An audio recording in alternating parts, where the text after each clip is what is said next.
Hello everyone and welcome back to our new video. Well, you need to create a private listing for a specific buyer. Custom listings are perfect for special orders. So in today's small tutorial, I'll make sure to show you all on how to create a custom listing on Etsy in 2026.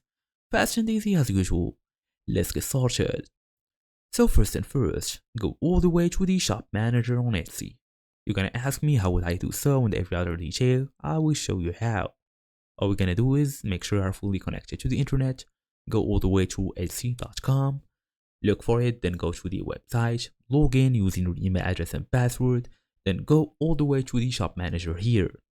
Now tap on messages, open the conversation with the buyer, then click create custom order. You can then add title, price, descriptions, and even photos. Then set shipping details. You can then publish the custom listing. The buyer will basically receive a direct link to the purchase.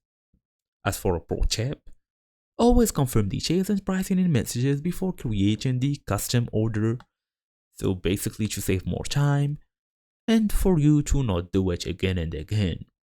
So I will say it again, just go through the shop manager, look for messages, open the conversation with basically the usual buyer or the normal buyer, then tap on create custom order, add every detail including descriptions, photos, prices, every other detail.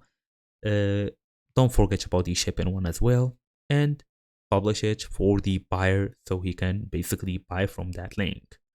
So that's it. Thank you all for watching, and I will see you all in the next video.